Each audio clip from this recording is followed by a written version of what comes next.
Hello, this is Bab Adetiba of Minds Alike Talk. I'm sitting down with Robert Lawson.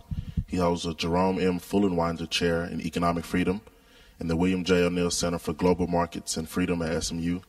He's also the co-author of the widely cited Economic Freedom of the World Annual Reports, which we'll be going over today, which provides an economic freedom index for over 140 countries.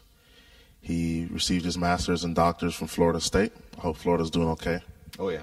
And he's president of, he served as president of Association of Private Enterprise Education. He's a member of the prestigious Montpelier Society. How you doing today, Dr. Lawson? Thanks for sitting down with me. Thanks for having me. Originally, what was the purpose of EFW, and what was Milton Friedman's influence on it? Well, back in 1984, Milton Friedman and some other economists were having a conversation about the book 1984 by George Orwell, and they were debating about whether Orwell was right or not. And in the process of having that debate, Milton Friedman decided that we did not really have good data on whether or not we were becoming freer or not. And Orwell's book, of course, was about, a future world where we were less free. And this was in 72? This was 1984, the actual year 1984. Oh, okay. And they were talking about the book 1984. And they wanted, so Milton, after that, convened a series of meetings to try to get some economists together to try to measure economic freedom. And my mentor, James Gortney, attended the third of those meetings and invited me to go back with him to the fourth. I was a young 20-year-old graduate student at the time, and we started working on this Economic Freedom Index way back in, this was about 1989 or so. Okay. How many times have you met Friedman? Well, I met Friedman personally half a dozen times. We corresponded by email a number of times before his death. One of my great sort of stories of my young life was that when I was, as I said, I was a 20-year-old graduate student, 21-year-old graduate student. I had the opportunity to go to Milton's house in Northern California. I even played tennis with him. He was in his 80s at the time, but we played doubles, and we were pretty easy on the old guy. But it was certainly an honor, and really it was kind of a crazy experience for me as a young graduate student to be, on a first-name basis, a personal friend with such a hero. Especially at age 20. That's a pretty young age. What exactly is economic freedom? Well, you can use different terms for economic freedom. You could call it laissez-faire capitalism or free markets or anything along those lines. But basically, in terms of content, what we mean when we say economic freedom is an economic system in which we have private property, open trade, limited regulations, low taxes, and safe and secure monetary system. So it's all the things you think of when you think about a market-oriented capitalist country. Free trade, low taxes, low regulations, private property. And we try to measure these things. So we go out and collect data on 144 countries now, and we collect data from all over many different sources, and we try to score these countries on these various dimensions. Right, you have 42 variables in the index, and you cap them down to 5 areas, which are regulation, size of government, access to sound money, freedom to trade, legal system, and property rights. One would think the size of government has a negative correlation with economic freedom, yet Canada has a larger government, and they're higher ranked than the U.S. on this index. Well, one of the things we've learned in the process of studying economic freedom is that the size of government in a fiscal sense, that is to say taxes and spending, while it's certainly an important component of economic freedom, it's by no means the only component, and I might argue it's even not the most important component. Governments interfere in our economic lives in many, many more ways than just taxing us and spending money. They do a very poor job in much of the world enforcing property rights, enforcing contracts. They do a very poor job of giving us a currency that we can use safely. They sometimes outright prohibit us from using safe currencies and insist we use their unsafe currencies.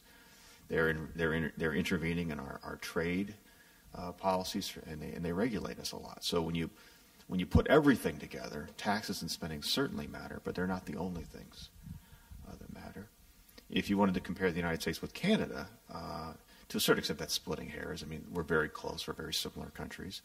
Our spending is a little bit lower than theirs. Our government spending and taxation is a little bit lower, but it's not dramatically lower. And if you look at a lot of measures of regulatory interference, or look at a lot of measures of property rights, in fact, Canada scores higher than the United States in a lot of those other areas. They're like the neighbor up north that's not really there. Right. Have these areas remained the same since '84, since the beginning of the index? And when we first published our index in 1996, it took us about 10 years to sort of figure it all out. But largely, we've tried to keep the index structure the same. Now, the reality is, over time, since we've been doing this project for nearly 20 years, over time, new variables have become available that weren't available in the earlier years, and we've included new variables. And to every now and then, a variable that we've historically included in the index, for one reason or another, it disappears on us. Maybe the source that we use it no longer publishes it. So there are changes to the index over time. We try to keep them to a minimum, though. I'm surprised maximum and minimum pricing wasn't there, or socialized medicine. Does that take into account of anything? Well, we used to have a measure for price controls. And like I said just a minute ago, unfortunately, the source that we used to get the information on price controls simply stopped reporting it, and that was a great loss for us. We do include minimum wages in the labor market area, one of the areas in the regulation component of the index. So we do have that. I forget, what was the last, the other area you mentioned? Socialized medicine. Oh, yeah. Socialized medicine per se doesn't get counted, although to the extent that it causes your government spending to go up over what it otherwise would be. Certainly, we would include it in the size of government part of the index. You have a quote here that says, "It appears that responses to the economic crisis have reduced economic freedom in the short term and perhaps prosperity over the long term, but the upward movement this year is encouraging." What are some countries that took a different turn from what you mentioned, actions that have reduced economic freedom? Well, if you look at the United States and most of the high-income industrial nations, and these nations they're market-oriented countries. They're not laissez-faire, free market paradises or anything, but they're market-oriented countries. Most of them have been moving in the wrong direction. They've been raising taxes and increasing spending. They've been increasing regulations, and this is certainly true in the United States. But if you look at the entire world, in fact, there's a lot of areas where you're seeing tremendous progress. Over the last 20 years, if you take a longer run time frame, the global average for the Economic Freedom Index has increased quite dramatically. In individual countries, sometimes, we have a 10-point scale, but we have some individual countries that have gone from 3 and 4 on our 10-point scale up to 6, 7, type numbers. Yeah, I was going to get to some African countries like Mauritius, Zambia, Rwanda, Ghana, that I think almost 4 points since the 90s or something like that. But there also seems to be a disconnect between what the politicians say, what we believe, and what is actually real. U.S. is 73 in size of government, and some other countries within 10 points are Iran and Syria. They're 74 and 69. And the U.S., who's supposed to be the bastion of free trade, is 57. What's going on with that picture? How come what's the prevailing philosophy simply is not true? That's true. I mean, if you listen to the rhetoric in Washington, it sounds like we're starved for money, and yet, as you know, the size of government rating for the United States is very low, meaning we do a lot of taxing and spending in this country. If you listen to the rhetoric, it sounds like we're completely open to free trade, and in fact, we're not. If you look at the ratings for tariffs and quotas and capital controls, the United States is, it's not closed. Our borders aren't closed to foreign products by any stretch, but we're nowhere near, an open economy.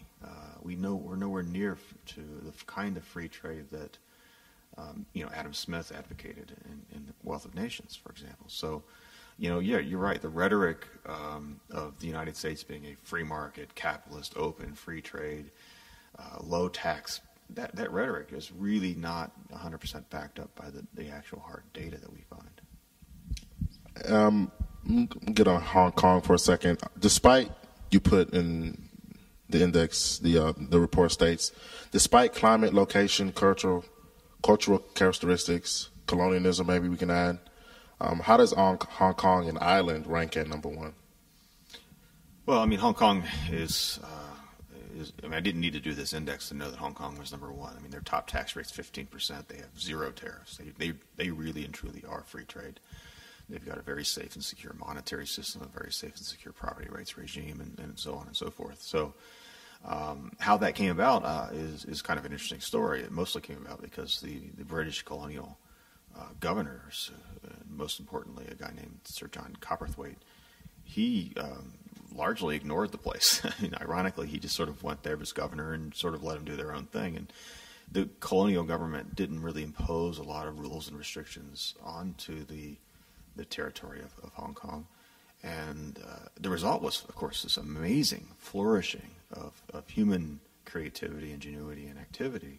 And, today Hong Kong is this incredibly powerful economic force. And yet, if you look at it, I mean, it's hardly, they have no arable land. They have no water supply at all. They have to import all their water.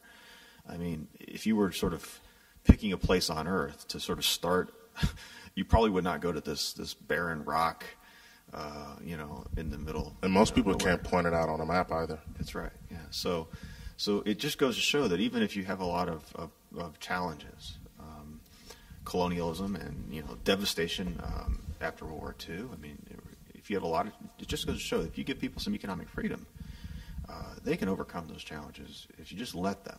And unfortunately, most leave them alone. Won't let them. Yeah. It's like the lady who was screaming at it was at a town hall, and she was saying, this was in 2009 when the whole Obamacare thing was going under, and they said it was yelling and crying at her representative saying, how can you tax us as a punishment? Why don't you just leave us alone? And she's just repeating that, leave us alone, leave us alone. I'm like, no, government doesn't want to leave people alone. It wants to always be in their business. And this is a strong argument that people use, colonialism, or like you said, they have no arable land. How can countries, especially the sub-Saharan countries in Africa, learn from Hong Kong and a couple of the other places that, I think 4 points since the 90s, it was Mauritius, Zambia, Rwanda, and Ghana. I know a lot about Zambia. I know MC Sata won the election and started doing a lot of deals with China. But what can smaller countries learn from Hong Kong? Well, I mean, I think the model is easily to emulate. Again, what Hong Kong showed is that if you give people security of property rights, keep their taxes and regulations reasonably low, and open yourself to the world. And that's one of the things that's really hard for a lot of small countries to do, especially, is to be open to the outside world. They see the outside world frequently as a threat. But if you open to the outside world, you can, unleash, the creativity of your people. And it's nothing, again, there's nothing special about Hong Kong. It wasn't that they were unusually smart or hardworking. The people of Zambia are just as hard and smart working. And you may say, well, Zambia is landlocked. Maybe that's a deficiency. Well, maybe it is. But again, Hong Kong has no water, no fresh water at all. So, I mean, every country has problems. Every country has challenges. But economic freedom allows you, whatever your challenges are, it allows you to sort of maximize the opportunities you have with the resources and the people you have. Right. A lot of times we hear leaders say to increase domestic or for economic growth, we're going to limit imports, even promoting tariffs on some countries because I think trade is a threat. And I remember Friedman had a documentary about this covering India, how India subsidized certain industries to protect them and how they were just so behind. You want to touch on India or a couple other countries' examples that did the same thing? Well, all countries do it in some degree or another. India is a particularly bad example because for most of its history since independence, they have picked special industries inside of India and protected them from foreign competition. And the problem is Indians it's a huge country, but they can't be good at everything. And so if you try to do everything, they're going to find that they're not good at everything.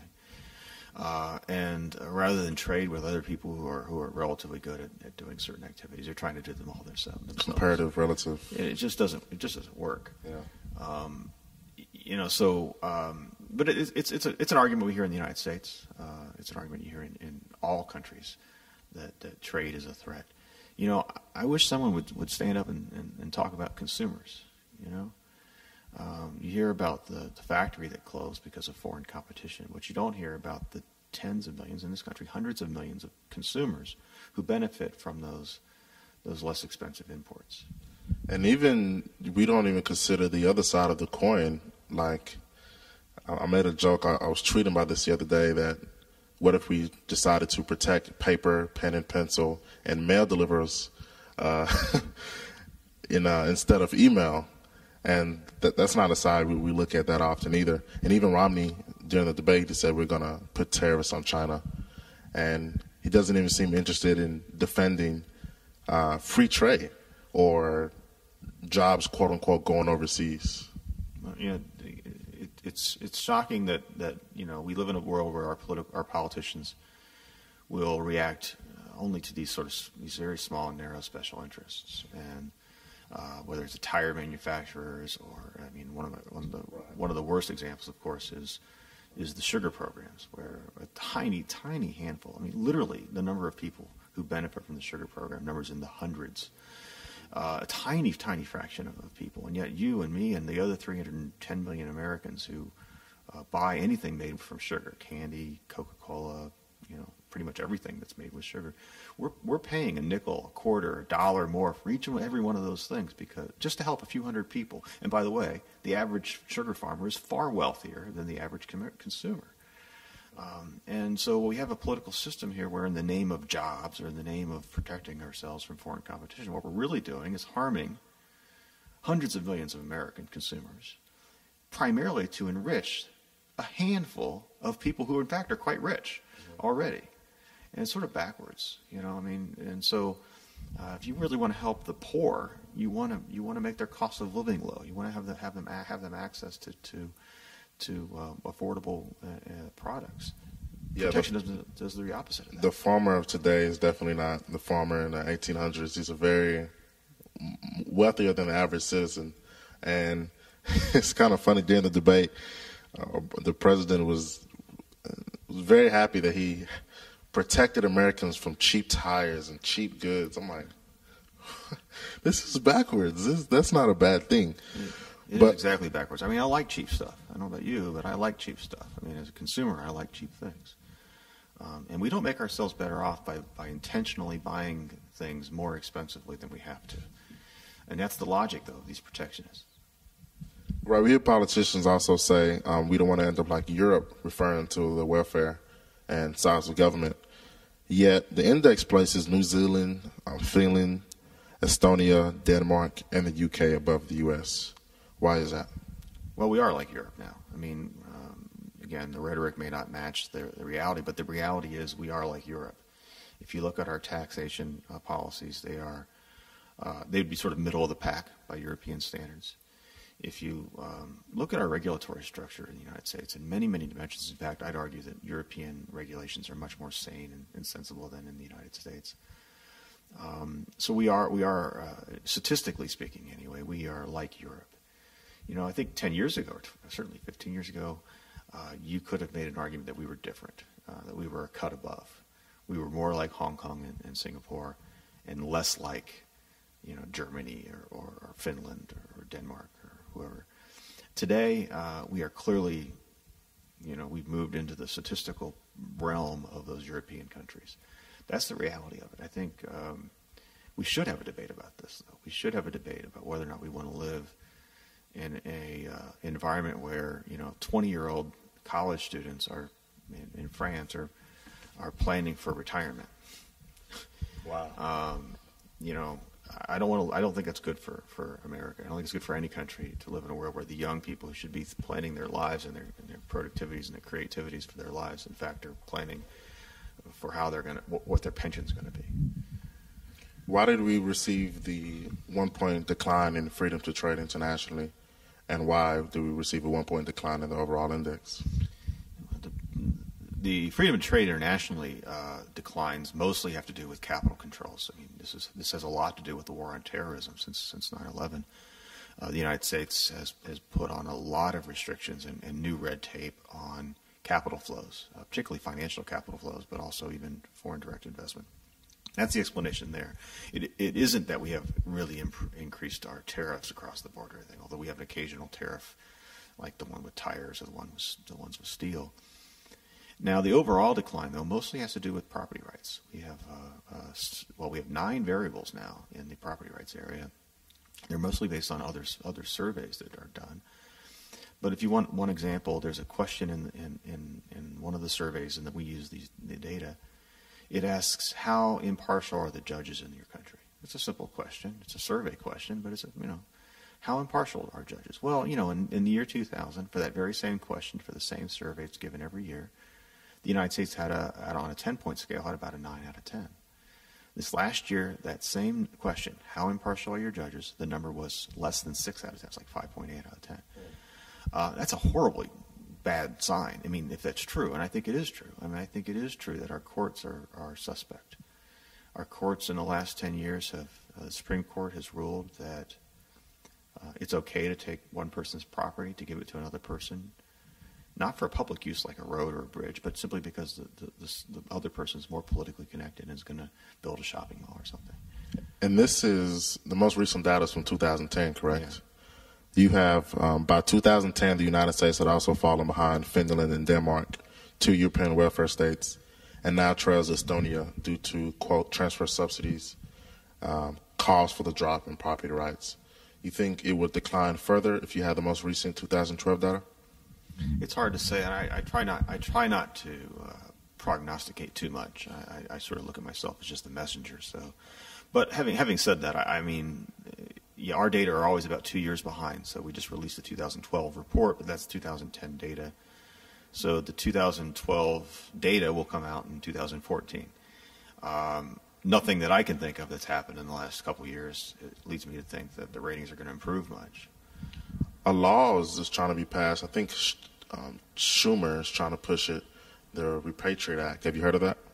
I honestly, no. I don't follow contemporary politics too much. Okay, the Repatriate Act is a tax if you're trying to take your money somewhere else, as a repatriation. Right. Well, one of the things that the United States government's doing lately is that we are very aggressive. In fact, we're the only country, I think, except for Cuba and North Korea or something like this, that tries to tax income earned in other countries. That's one thing that we've done. And now, as people are, if you were an American citizen and you've lived the last 30 years in Switzerland, the American government wants to tax you on your earnings. This is ridiculous. You really don't even. So a lot of people are wanting to renounce their citizenship and become Swiss or become German or South African or wherever they happen to live. And yet now I guess the government doesn't want them to do that. They want to sort of create some kind of an exit tax, which is just horrible. Think about that. We have always criticized the Cuban government for refusing to let Cubans exit Cuba. Now, it turns out starting next year, the Cubans are going to allow that, and that's commendable. But here we are. We're not really preventing people from leaving, but we're saying, well, you can leave, but you have to pay and they're saying put more sanctions on Cuba. So, they're finally put more sanctions. Right. So, what kind of country do we want to have? Do we really want to emulate countries like Cuba that say, you can't leave? All right, we have Bush versus Obama. The chain linked, which is a whole other section. I don't know if you want to explain it, the chain linked. But the chain linked EFW rating of the U.S. fell from 8.65 in 2000 to 8.2 in 2005 and 7.7 in 2010. So that's from second place to 8th place to 19th place since 2000. So it's a bipartisan continual thing. Yeah, just in terms of the chain link, we have two versions of our index, and for the United States, it doesn't really matter which one you use. And I can talk about those statistical details, but it's really not that important here.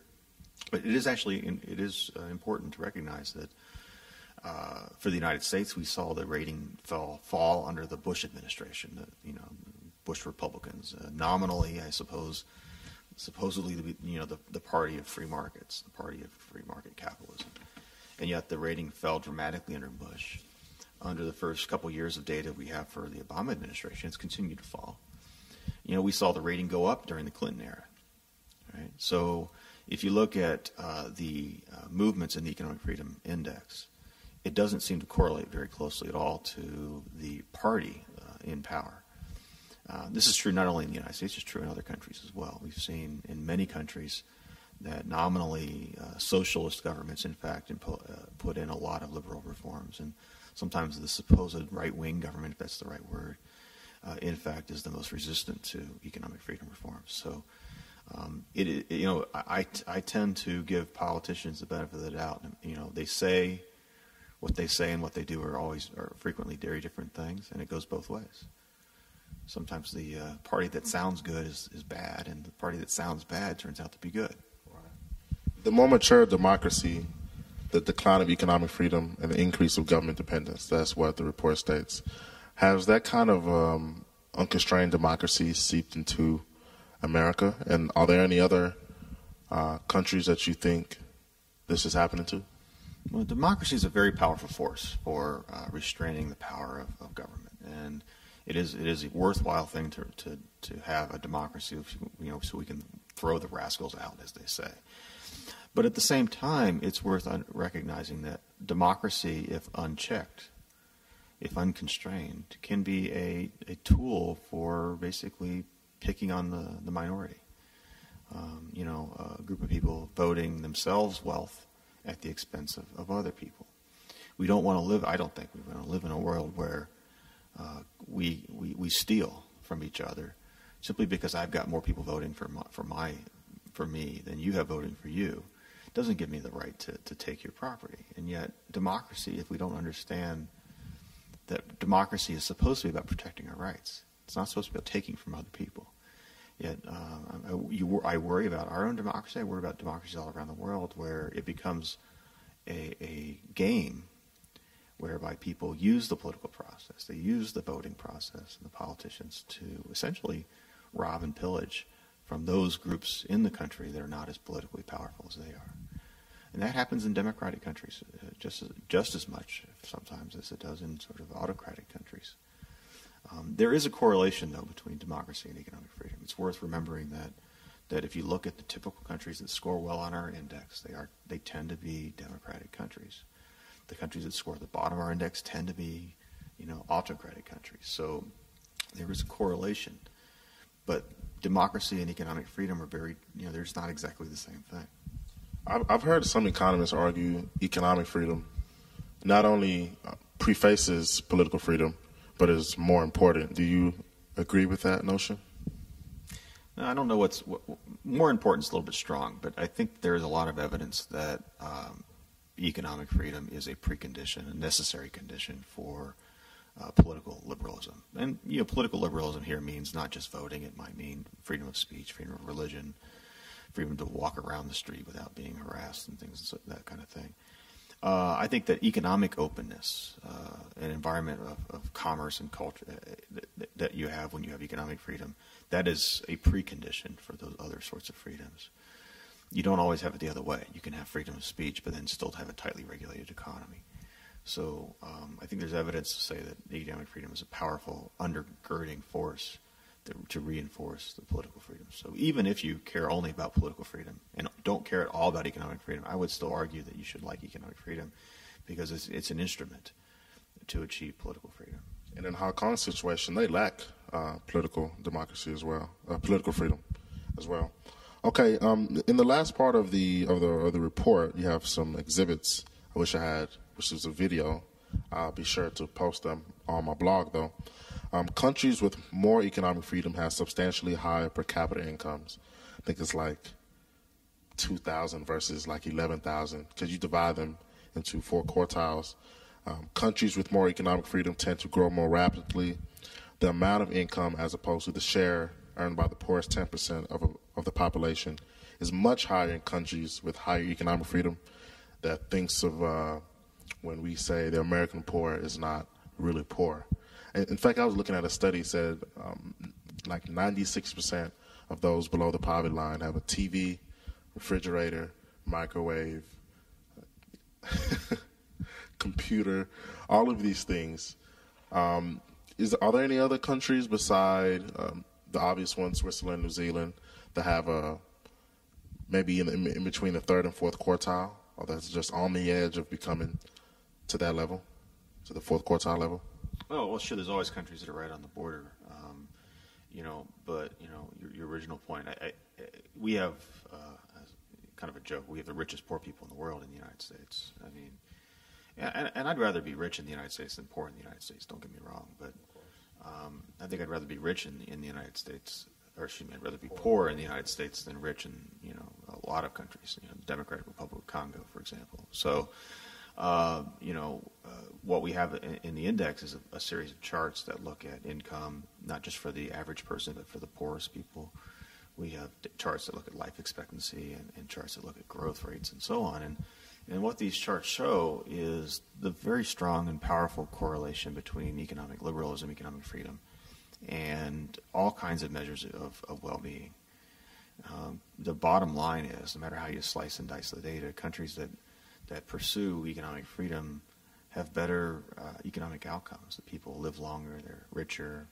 This is true not just for the rich or the middle class, even it's true for the poorest of the society as well. So that's sort of the proof. For those who argue in favor of economic freedom, it's not just that we like freedom. I like freedom as its own. I think being free is in its own right a good thing, but it's also an instrumental goal because it yields faster growth, more life expectancy, healthier people, and so on and so forth. And last question, what do you want readers to take away from the index after reading it from front to back? What would you like for them to take away ultimately? I don't think anyone ever reads it from front to back. It's mostly tables of numbers. But, I think that the most important takeaway, aside from the general argument that economic freedom seems to be so powerfully correlated, as I said, with these other good things, is I think people ought to be more appreciative of the power of data, the power of evidence, empirical evidence.